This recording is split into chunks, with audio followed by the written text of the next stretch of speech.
Shalom, salam sehat untuk kita semua. Saya bersyukur kita boleh berjumpa lagi melalui ibadah kita. Dan hari ini kita akan merenungkan firman Tuhan. Sebelum kita membaca dan merenungkan firman Tuhan, mari kita berdoa.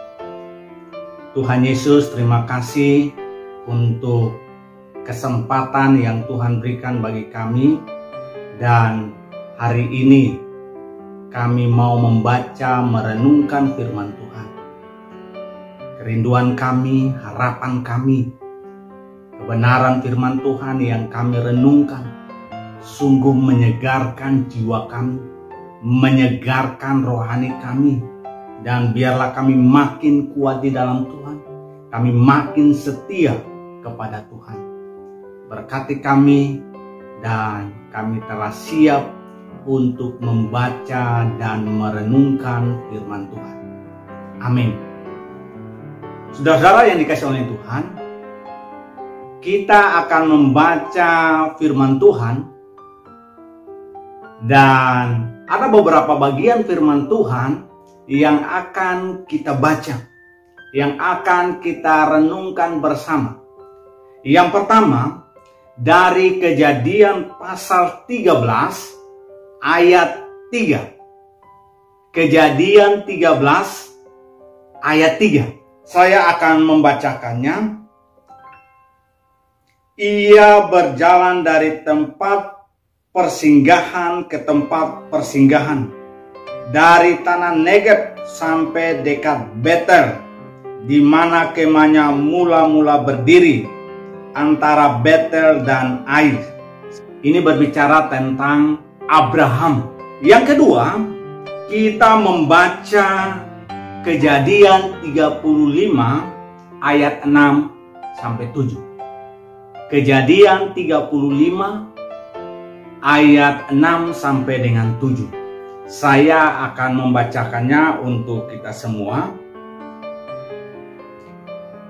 Lalu sampailah Yakub ke Luz yang di tanah Kanaan, yaitu Betel, ia dan semua orang yang bersama-sama dengan dia. Didirikannya lah mezbah di situ, dan dinamainyalah tempat itu El Betel, karena Allah telah menyatakan diri kepadanya di situ ketika ia lari terhadap kakaknya.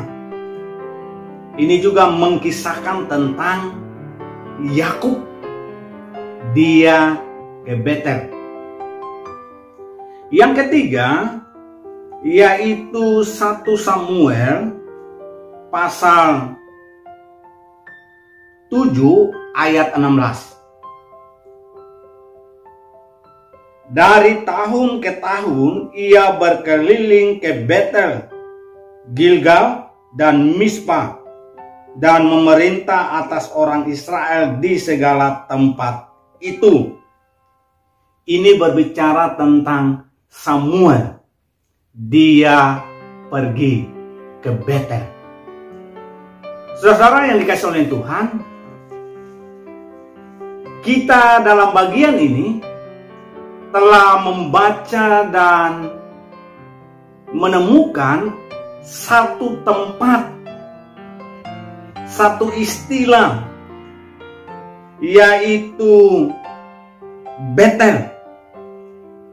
Ini merupakan nama tempat yang mempunyai nilai histori yang sangat kuat, punya arti, punya makna bagi Abraham, bagi Yakub, bagi Samuel, bahkan bagi orang Israel.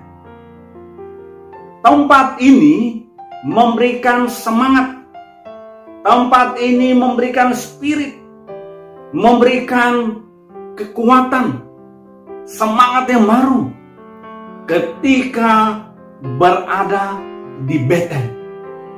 Sekali lagi, tempat yang punya arti, punya banyak cerita bagi ketiga tokoh yang sudah kita baca ini. Betel ini tempatnya kecil, dimulai dari Abraham, kemudian Yakub lagi, dan tempat yang kecil ini berkembang menjadi tempat yang besar, yaitu di mana ini menjadi milik kepunyaan suku Benyamin.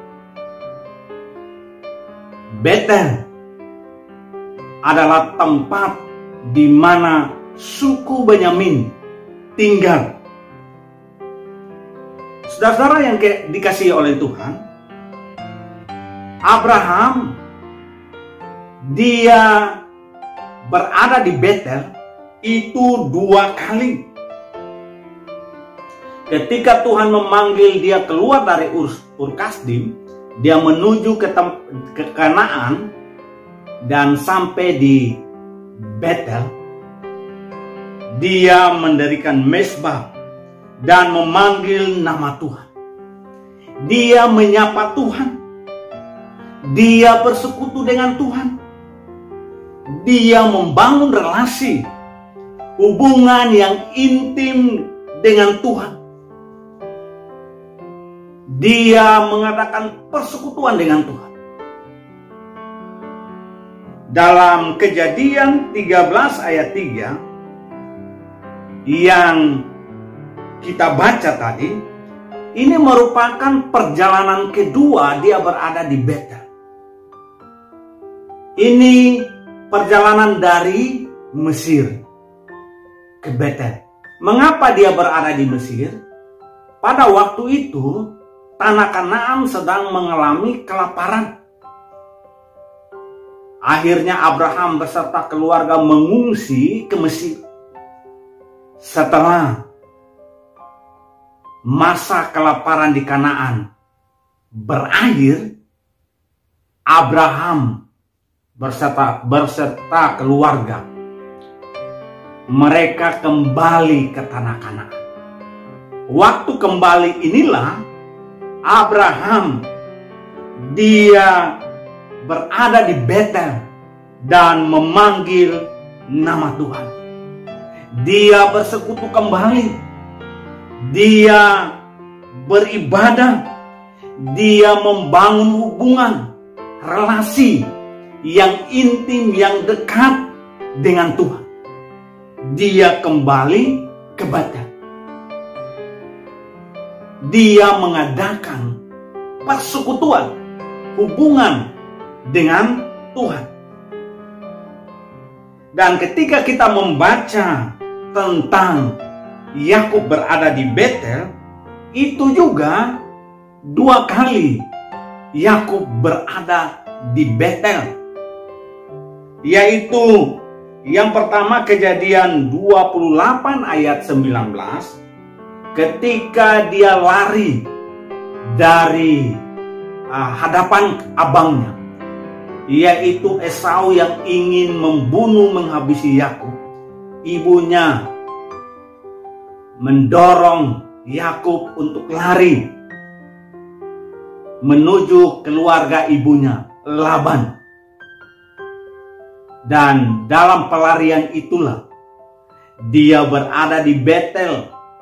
Dia bermimpi dan melihat ada malaikat naik turun, dan tempat itu menjadi tempat yang dahsyat, tempat yang betul-betul membuat Yakub terkagum-kagum. Dia bertemu dengan Tuhan, dia menerima janji Tuhan, dan di Betel itu dia berkomitmen dengan Tuhan.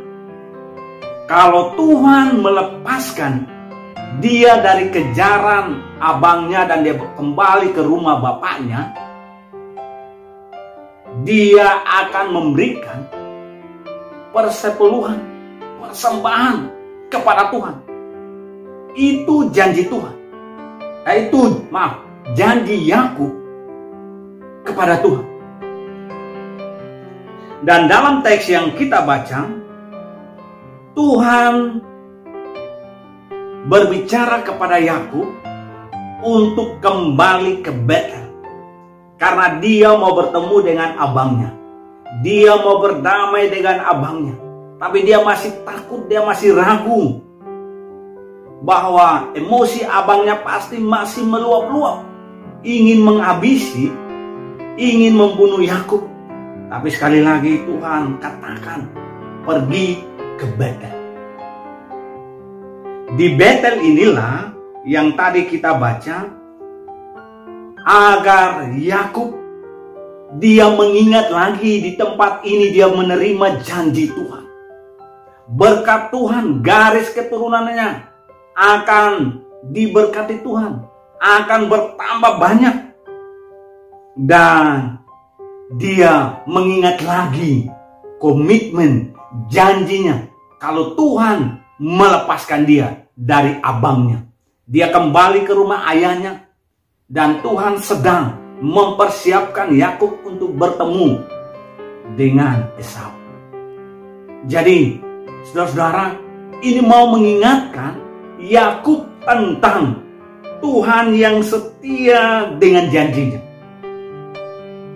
Tuhan tidak pernah ingkar janji, dan mau mengingatkan Yakub untuk ada nasarnya, janjinya yang dia akan nyatakan kepada Allahnya, kepada Yahweh. Dan dia tidak boleh lupa dengan janjinya. Yang ketiga, tadi kita baca Samuel selalu tiap-tiap tahun dia pergi ke Betel untuk memimpin. Dia adalah seorang hakim bagi orang Israel. Dia harus memutuskan perkara. Dia harus memerintah dengan adil. Dan dia selalu ke Betel. Ke Betel ini dia mau menunjukkan tentang integritasnya, tentang kesetiaannya, komitmennya, cara hidupnya yang benar di hadapan Tuhan dalam memutuskan perkara dan dalam memerintah atas orang Israel. Dia akan bersikap adil. Dia tidak akan memandang bulu. Inilah tempat mau mengingatkan bahwa integritasnya, cara hidupnya, mutu hidupnya harus terlihat, harus berkualitas, harus nampak bagi orang Israel. Saudara yang dikasih oleh Tuhan, tema hari ini yaitu kembali ke Betel atau kembali ke rumah Tuhan. Ini menjadi perenungan buat kita. Rumah Tuhan kita maknai yaitu gereja. Yang kedua, yaitu rumah Tuhan ketika kita membangun persekutuan dengan Tuhan. Kita memanggil nama Tuhan. 1-2 orang berkumpul dan menyebutkan nama Tuhan, di situ aku hadir. Jadi, rumah Tuhan tidak sekedar gedung, tapi ketika kita berkumpul, ketika kita bersekutu dengan Tuhan, disitulah kita sedang berada dalam rumah Tuhan. Disitulah menjadi Betel, rumah Tuhan bagi kita. Saudara yang dikasih oleh Tuhan, menjadi pertanyaan untuk kita renungkan bersama. Mengapa kita perlu kembali ke rumah Tuhan? Mengapa kita perlu ke Betel? Yang pertama, yaitu untuk mempererat atau mengikat persekutuan kita dengan Tuhan. Kita terus memperdalam hubungan kita dengan Tuhan. Dan kita perlu mengevaluasi hubungan kita, persekutuan kita dengan Tuhan. Kita mengukur sejauh mana kesetiaan kita. Kita melihat bagaimana relasi kita dengan Tuhan. Makin erat atau makin intim, makin dekat. Ini juga mau mengingatkan kepada kita untuk kita mulai melihat, mengevaluasi, apakah saya sudah berubah setia? Apakah saya mulai meninggalkan Tuhan? Ataukah saya sudah melenceng? Atau saya sudah jauh? Saya sudah mengabaikan Tuhan? Saya sudah tidak serius dengan Tuhan? Di Betel kita diingatkan. Di Betel untuk kita didorong membangun hubungan relasi dengan Tuhan. Untuk supaya kita makin dekat dengan Tuhan. Untuk supaya kita makin setia dengan Tuhan. Dan saudara-saudara yang dikasih oleh Tuhan, kesibukan kita, pekerjaan kita, mungkin juga pergumulan kita, tantangan yang kita hadapi, masalah yang kita hadapi, jangan pernah menjauhkan kita dari persekutuan dengan Tuhan. Jangan menghambat kita untuk tidak lagi memanggil nama Tuhan, tidak lagi bersekutu dengan Tuhan. Jangan kita mengabaikan dengan Tuhan. Dan juga ini mau mengingatkan, jangan karena uang, jangan karena pekerjaan kita mengabaikan hubungan dengan Tuhan. Kita melepaskan atau memutuskan relasi dengan Tuhan. Saudara-saudara, mari kita kembali ke Betel. Mari kita bersekutu dengan Tuhan. Mari kita beribadah dengan Tuhan. Sekalipun masa-masa ini sulit, kita harus beribadah secara online. Tapi sekali lagi ini tidak boleh menghambat atau memutuskan hubungan kita dengan Tuhan. Relasi kita dengan Tuhan. Kita harus terus beribadah. Kita harus terus bersekutu dengan Tuhan. Dan yang kedua, mengapa kita harus kembali ke rumah Tuhan? Mengapa kita harus kembali ke Betel? Mengapa kita harus bersekutu dengan Tuhan? Yang kedua, untuk menyegarkan hati dan pikiran kita. Kita diingatkan tentang janji-janji Tuhan, janji-janji kesetiaan Tuhan. Saudara-saudara yang dikasih oleh Tuhan, dalam firman Tuhan menyimpan banyak janji-janji Tuhan. Dengan kita beribadah, dengan kita bersekutu, kita akan menerima, melihat janji-janji Tuhan kepada kita. Dan Tuhan, Dia setia. Dia tidak pernah ingkar janji. Dia tetap setia dengan janjinya. Janjinya ya dan amin. Dia tidak akan melupakan janjinya kepada kita. Kita kembali ke Betel untuk mengingatkan tentang komitmen kita, janji kita, nazar kita kepada Tuhan. Yakub, dia pernah bernazar. Dia akan mempersembahkan, memberikan perpuluhan kalau Tuhan membawa dia kembali selamat di rumah ayahnya.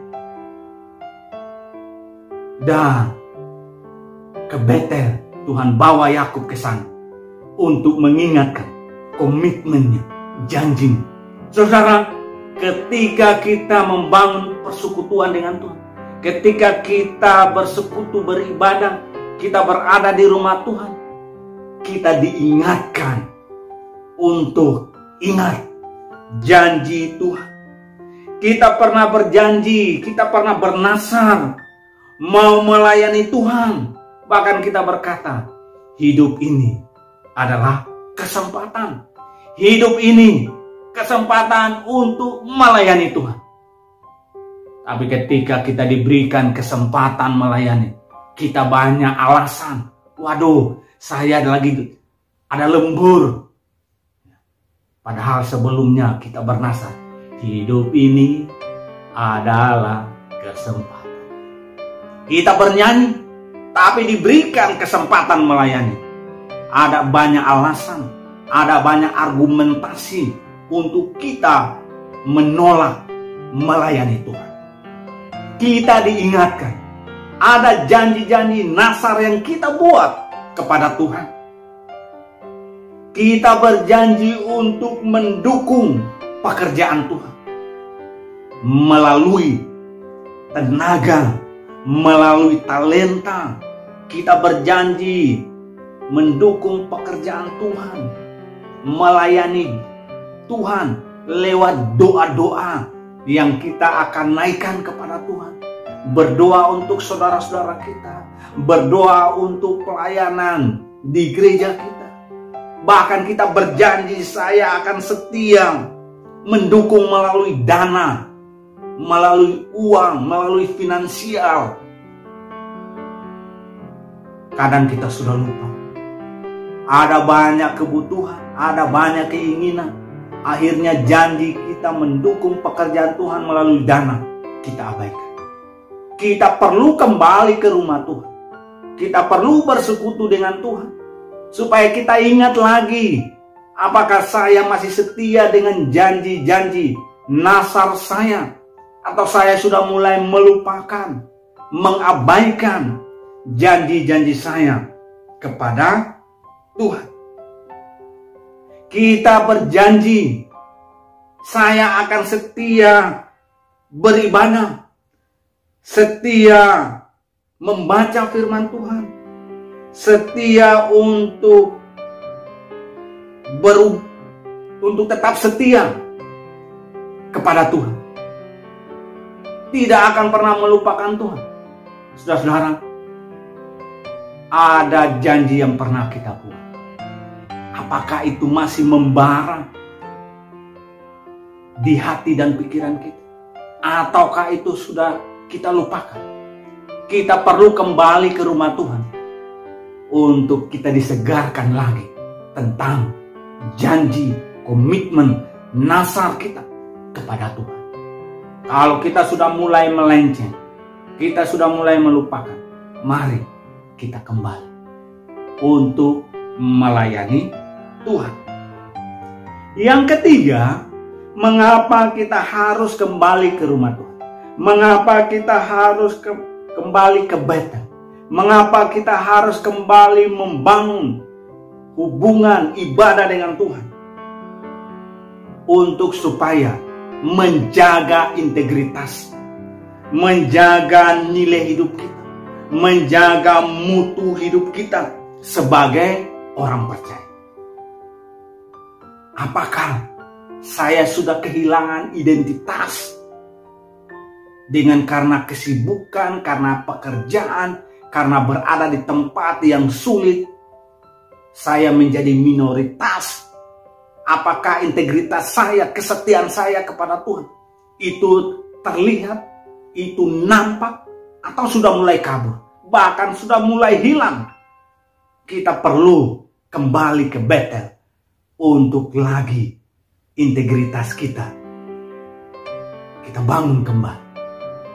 Kita uji lagi, apakah saya memang sungguh-sungguh setia kepada Tuhan, atau kita mulai kembali lagi mengingat cara hidup saya.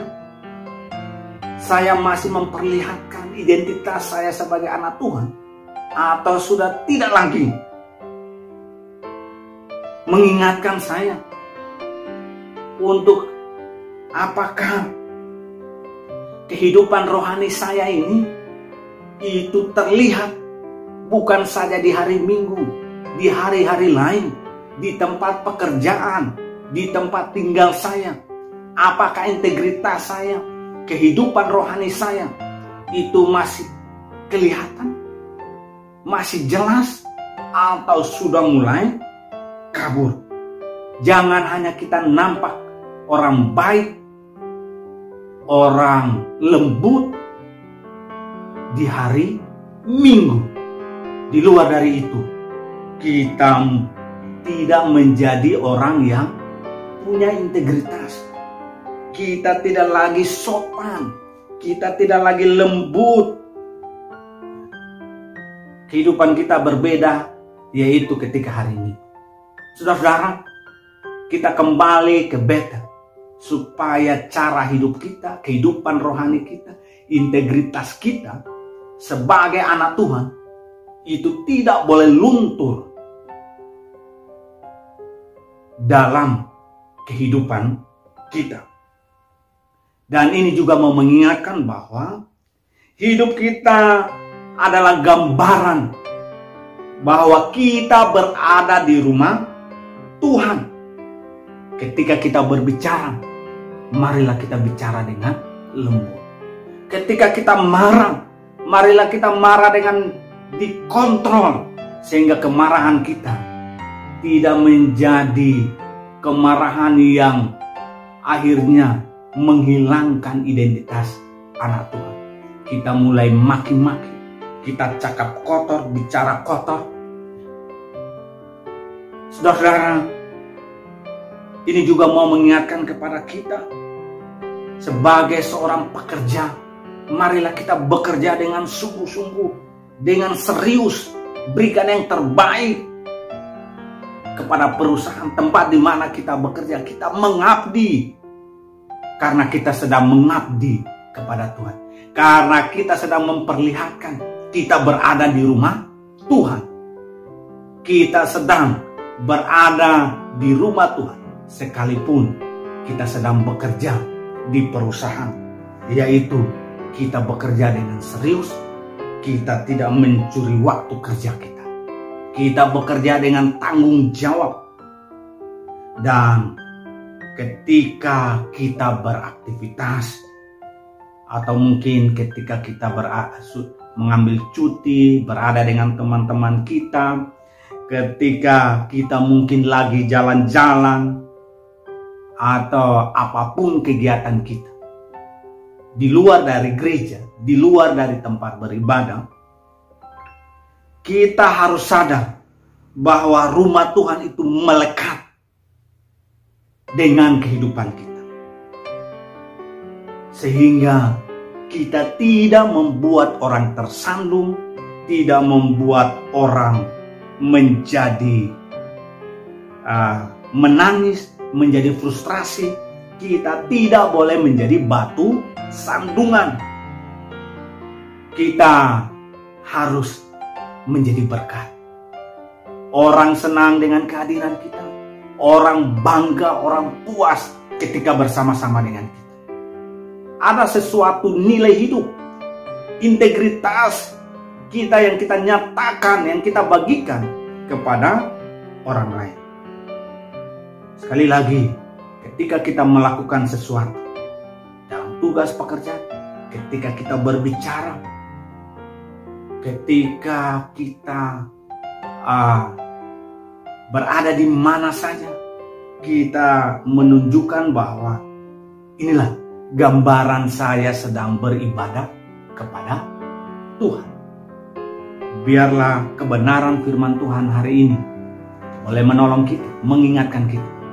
Kalau kita sudah jauh dari Betel, sudah jauh dari rumah Tuhan, sudah tidak lagi bersekutu dengan Tuhan, beribadah kepada Tuhan, mari kita kembali ke rumah Tuhan, kembali ke Betel. Mari kita kembali bersekutu, beribadah, memanggil nama Tuhan.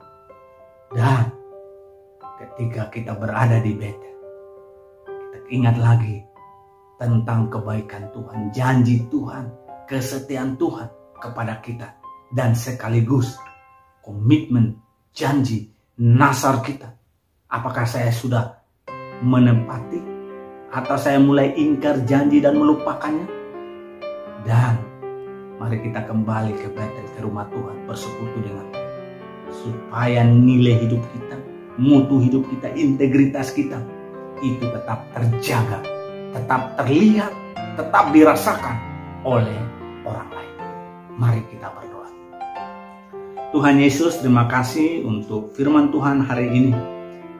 Kami bersyukur firman Tuhan boleh mengingatkan kami kembali untuk beribadah, bersekutu dengan Tuhan, berada di rumah Tuhan, membangun persekutuan dengan Tuhan. Dan biarlah lewat apa yang kami lakukan itu boleh dirasakan oleh orang lain. Nilai hidup kami dirasakan oleh orang lain. Bahkan mengingatkan kami lagi tentang janji komitmen kami kepadamu, nasar kami. Mungkin kami sudah mulai melupakannya, mengabaikannya, tidak lagi serius dengan janji komitmen kami. Tuhan, biarlah hari ini mengingatkan kami kembali untuk kami setia memegang janji kami, nasar kami, komitmen kami, dan biarlah kami dapat melakukannya. Terima kasih Tuhan Yesus. Berkati kami semua yang berada dalam tugas pekerjaan, mungkin berada di tempat rantau jauh dari orang tua. Tuhan pelihara kami, jagai kami. Begitu juga orang tua kami. Tuhan anugerahkan panjang umur, kesehatan bagi kami. Biarlah kami semua selalu dan senantiasa diluputkan dari bahaya COVID, bahaya virus corona. Apa saja yang kami pegang, dengan siapa kami bertemu dan berbicara, Tuhan jauhkan dari virus sakit penyakit ini. Terima kasih Tuhan Yesus, berkati kami semua, dan biarlah kami selalu dan senantiasa menikmati berkat dan kesetiaan Tuhan. Di dalam nama Yesus kami berdoa. Amin. Shalom. Kiranya Tuhan terus menjaga kita dan kita bertemu kembali di minggu-minggu yang akan datang. Amin.